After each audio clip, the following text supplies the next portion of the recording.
All right, y'all, we got our QB room complete for this football season. We got 3 quarterbacks. Obviously, it'll be between 2 of those quarterbacks. Tennessee picked up Joey Aguilar the other day from UCLA, basically a trade. But, Nico went to UCLA and Aguilar went to Tennessee. And then, obviously, Jake Merklinger, a guy that's in his second year at Tennessee. And then George McIntyre, who's in his first season at Tennessee.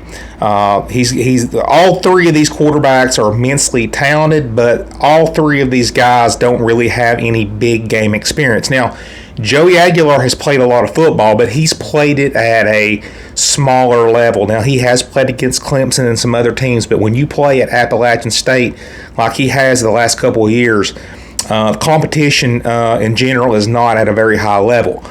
So, I want to just jump on here and kind of discuss things on how I think things are going to play out between this quarterback race and kind of what our ceiling and what our floor is with these guys. So, obviously, with Nico leaving, we lost our most talented quarterback. I mean, Nico has all the tools. The problem with Nico is the heart and the head. He did not pick up things well at the line of scrimmage. Just got, the blitzes, that the defensive coordinators threw at him. He was not able to decipher and pick those up. That's why he had a lot of sacks last year, why he, had some turnovers at times. He really struggled in his second year in the Heupel offense. But Nico was immensely talented. So, you got Joey Aguilar here and Jake Merklinger who are going to, battle it out for the starting quarterback position in 2025. Now, Jake Merklinger is a guy who has, he's been in this system. He went through the spring. He played in the spring game. He knows the offense rather well. But he's not played in a big game. How's he going to do? I really think that he would probably play similar to Nico, how Nico played last year. As far as Joey Aguilar gives you another dimension as a quarterback. He's a little more athletic. He ran for almost 500 yards the last 2 years, so the guy he gives you that option read where, you don't know whether the quarterback's going to keep the ball or give it to the running back, opens up other avenues for the offense to be successful. Guy can throw the football. Now, the thing with Joey Aguilar is he had 24 interceptions over the last 2 seasons. He doesn't take care of the ball very well. Okay, he can't do that. That's a thing that plagued us last year was turnovers and stalled a lot of drives. So, this is how I look at it. I hope Joey Aguilar wins this job because I do think with his experience and his athletic ability, he puts us in the best position to win. But if Jake Merklinger wins this job, obviously Heupel thinks he's the better coach and he's better prepared to lead us into SEC play and win games. I think, and I hope I'm wrong, this is just my opinion, this is just my YouTube page, so I give you my unfiltered thoughts. If Merklinger if he is our starting quarterback, more than likely you're going to see Tennessee have a 6-6 or 7-5 season. That's just my opinion. Tennessee is having to basically, put together a whole new O-line, new running backs. We have to replace Dylan Sampson, new receivers. Defensively, I think we're going to be pretty solid.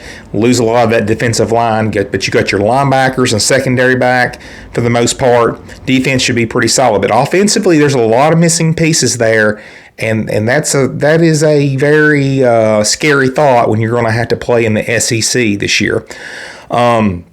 Now, if Joey Aguilar is the quarterback, I could even possibly see us win nine games. Now, I don't think we win 9 games. I think we're probably an 8-win team this year, honestly, about an 8-4 team.